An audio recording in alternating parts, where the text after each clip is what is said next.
the celebrity couple that we are both like, I'll just choose Will and Jade. Hi, my name is Karungi Winter Olivia. I'm a civil engineer, a feminist. I support everything women and also like needy communities. Yeah, I just like helping people. Hi, my name is Moses Echodu. I am a sports enthusiast. I'm also a humanitarian. I work with children who have cancer, but my free time, I'm watching movies and just sleeping. So yeah, that's me. The Echodu you don't know, let's see. I'm the first of four. I'm the only boy in my mother's womb. And then the Echodu you don't know, I'm stubborn, if I know you. Like Karungi, you don't know. Like, okay, that's quite hard because I feel I'm mostly an open book, but then maybe I can tell you about my family. I'm the fourth of seven, so I'm the actual middle child. And also I'm like, since my siblings are way older than me and then really younger than me, I'm that middle child who's also the big sister. So I'm like the first born who's a middle child. I was diagnosed with cancer when I was 9. That was in 1999. Don't do the math. Don't do the math. Yeah? But you can do the math. Anyway, so I was diagnosed with cancer. That was in 1999. And at Mulago. By then, the Uganda Cancer Institute was just a cancer ward in Mulago. It was a bit strange because at the age of 5 and 6, I'd lost an uncle and an aunt. Not to cancer, but they had passed on. So I knew what death was. And when we were in the cancer ward, we're all put together, adults and children, you know. So, and because cancer is an aggressive disease, people kept dying, you know. So whenever there was a dead body being carried out, I'd always joke to my mom and say, perhaps I'm next, yeah. So it was dark humor for me. But I also think that it was a coping mechanism for me because you'd wake up some days and there's a terrible headache, you're nauseated, you don't want to eat anything because the medicines were really tough, very strong medicines. And after I was declared cancer-free, I remember my mom starting off what you'd call the typical African parent. Yeah, for those of you who don't know. Just a tip, umoja, yeah? You get what that means, yeah? Yeah, so I got those lashes as her revenge for me joking about, don't laugh, why are you laughing? For me joking about me being next to die. But it was really, really a gruesome experience. I lost hair. Okay, now I've lost hair because of nature. Perhaps it was, oh wow. See, and when I say that you are a nuisance, you think I'm joking. So yeah, it was really aggressive. There are days where I would go and all I could eat was just porridge. That's a journey of me and Burkitt's lymphoma. And in 2014, after I was done with campus, I ended up going for my review. I met Dr. Jackson Orem, who was one of my doctors back in 1999. And he said, why don't you come and work with us? And then I ended up working with the Uganda Child Cancer Foundation till 2018, when I left to join a different company that is in tech.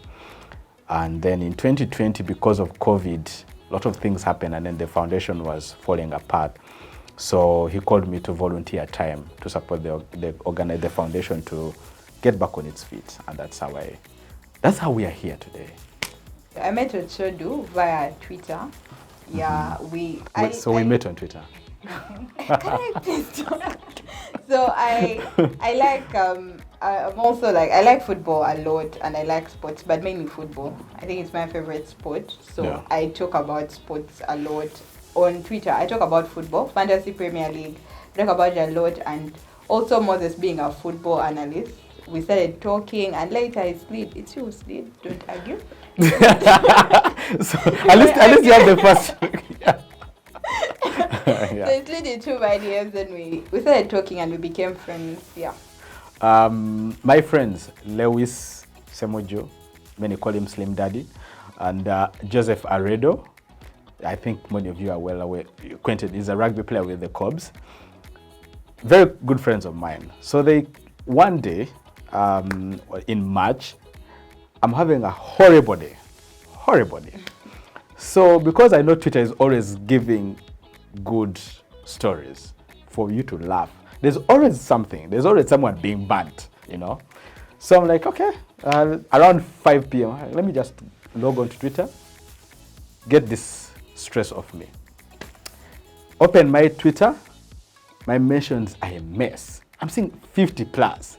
Like, what is happening? What is going on?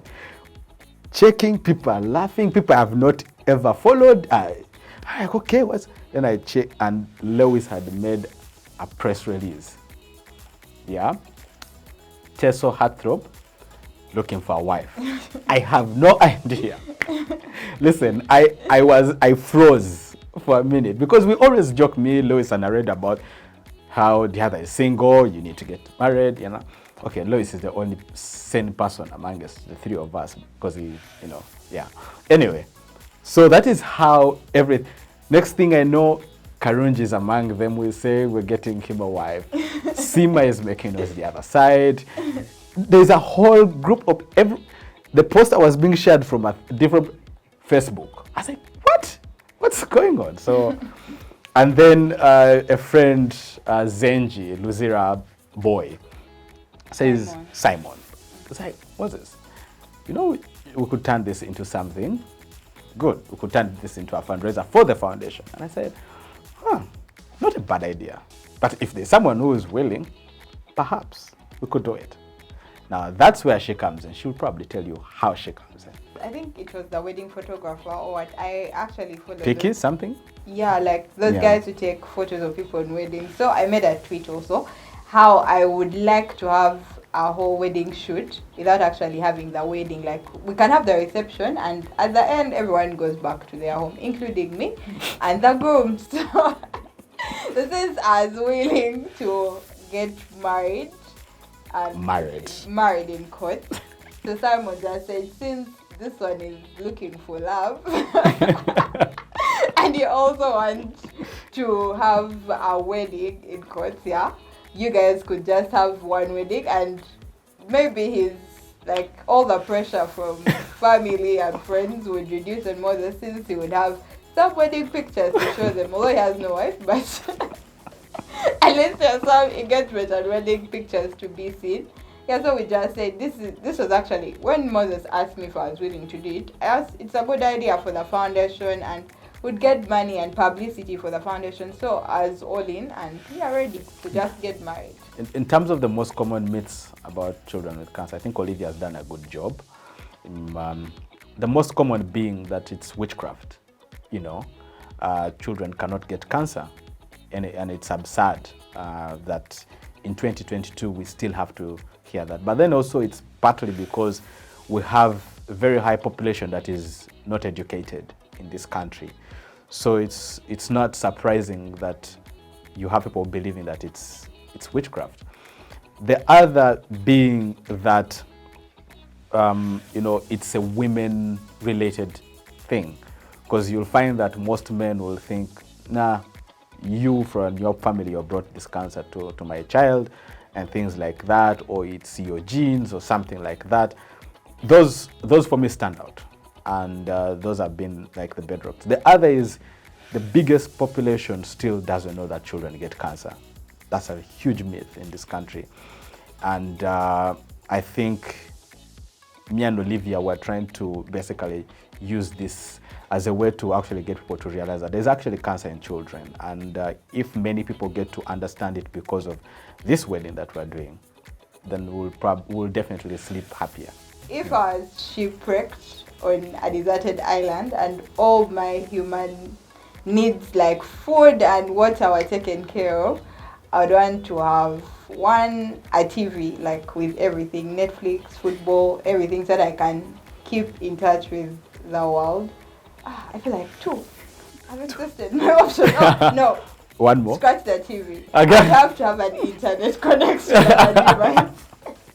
So I would stream everything and still be connected to the internet. And two, I would, if I can find him, the love of my life, yeah. Those are the two things I would want. this is difficult.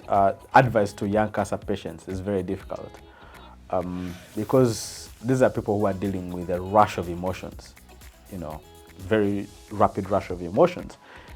They don't know what's going on. They don't know how long it's going to take.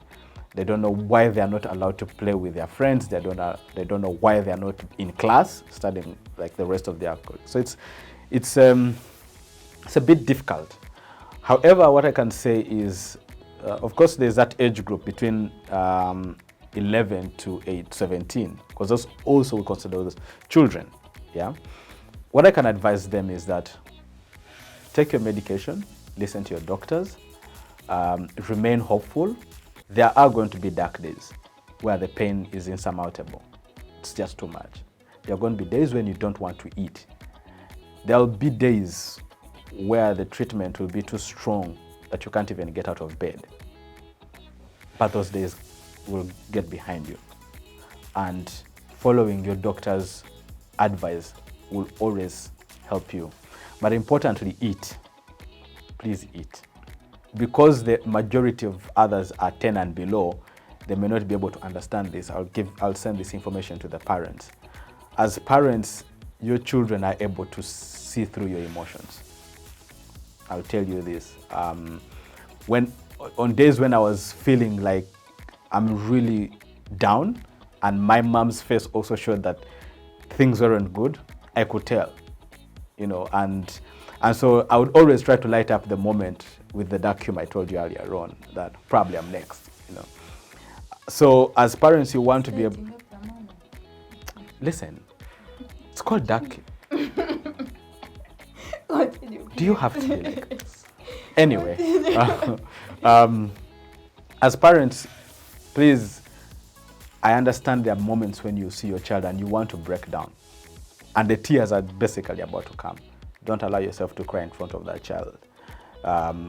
Take a step outside, cry. When the child gets a moment to sleep and those tears are coming, allow yourself to cry. I always tell people that crying is important. You know, it's like for those who have gotten heartbreaks, yeah? Please, cry, yeah? Those tears help to shed off the pain. To families with young cancer patients, like this is really a trying time for the patient and the parents, and they're really going through a lot. So you should be there for them, even if, because actually the treatments are very expensive. So you can give financial help if you can. If you can't give financial help, at least be there for them emotionally, physically, like go to the hospital, visit them, take them some lunch, check on them, like show them that they're not in this alone and they have your support through all this. Like whatever the outcome, at least they know they will always fall back on you.